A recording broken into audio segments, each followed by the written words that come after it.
Hello everyone and welcome back to my channel. Today I'm going to review a game that I excitedly announced to you in my last Cozy Game Showcase video. The narrative adventure game Dordogne. A huge thank you to the team of Player 2 who provided me with a copy of Dordogne so I could get my hands early on the game for you.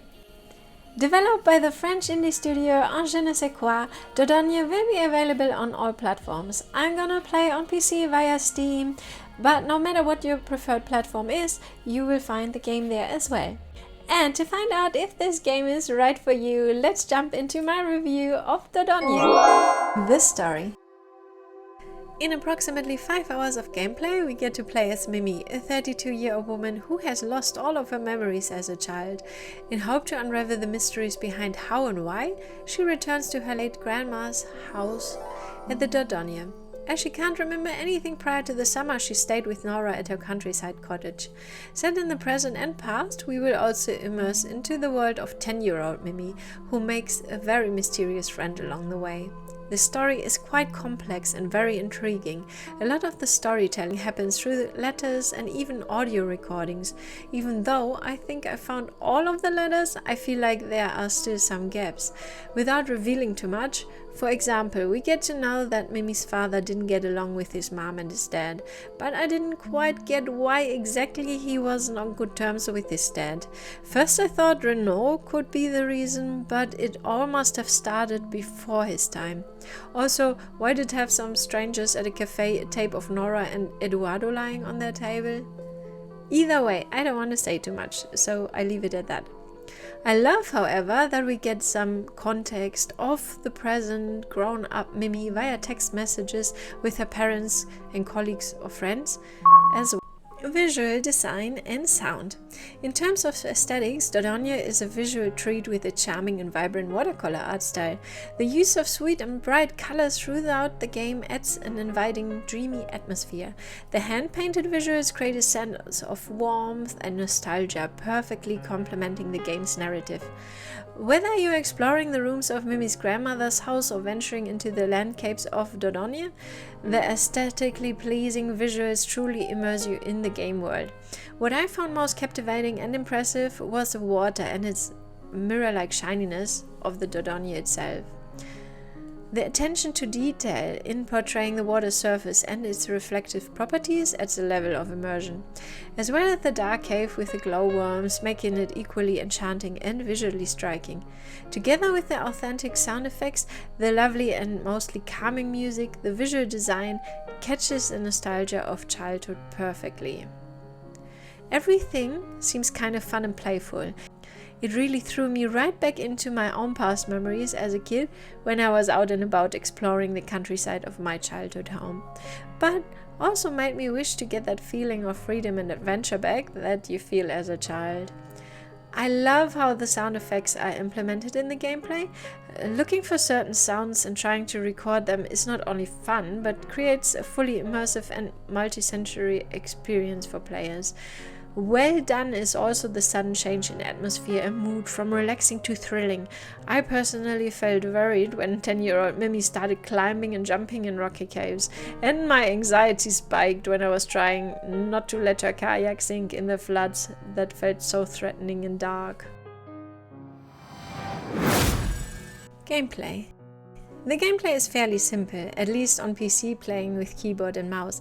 I can't speak for the other platforms, of course, but I can imagine that the game mechanics can feel very natural on Nintendo Switch.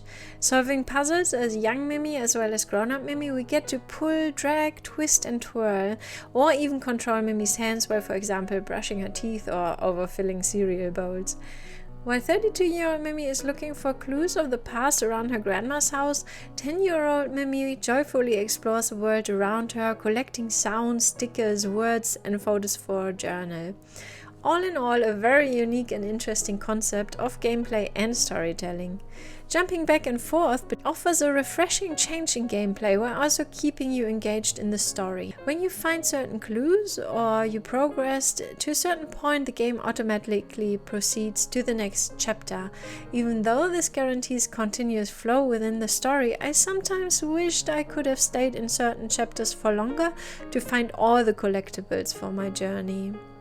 When it comes to journaling and collecting as child Mimi, recording sounds and collecting pictures is quite simple and intuitive. Designing my journal was generally easy, but took me some getting used to in some ways. For example, once placed, you can't move a sticker, and instead of changing the poem, you will have to start the whole page again. At least that's my experience, because despite it's saying modify, hitting that button just sends me right out of the journaling mode. It would have been more convenient to have the option to make small adjustments without starting from scratch. Technical performance. The game is running very smoothly on my PC. I didn't have any lags or performance issues. I encountered one tiny glitch after finding a sticker in the garden and another after finding a sticker at the markets. A minor inconvenience was the glitch that I had after falling off climbing. I had to go all the way back up, and then it just kept sending me back to the start.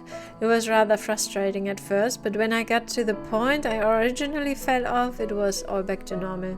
Fortunately, these were minor hiccups that didn't significantly impact my overall enjoyment. Overall impressions. All in all, I loved playing Dordogne. It was so calming and relaxing to play. I lost myself in the story and enjoyed the bright and colorful fun atmosphere while feeling thrilled about unraveling the dark family secrets. My favorite part was collecting the stickers, sounds, photos and words. I would have liked to have more opportunities to take pictures though, or choosing to stay in a chapter when I haven't found all the stickers before triggering the progress of the story. Swimming, diving and kayaking on the Dordogne was a big highlight for sure, as well as the mysteries of that huge river serpent. Because the puzzles aren't very challenging, I loved how there were all different sorts of puzzles and tasks to accomplish. I especially like that you get to move Mimi's hands in certain mini-games, or that we get to make a tea and make our own choices. When it comes to the story, I wonder how my decisions in Mimi's past changed the story, or if the outcome would have always been the same. That would be worth finding out in the second gameplay. To me, Dordogne was over too soon, but I would totally play it again. I find Dordogne to be one of the coziest cozy games, truly, mainly because I solved puzzles in my own pace. Nothing was too challenging or threatening, well, at least not until the end. Still, there is lots to explore and discover. And to me, it's all about the childhood nostalgia. So if you're seeking high action and thrilling gameplay, Dordogne may not be the ideal choice.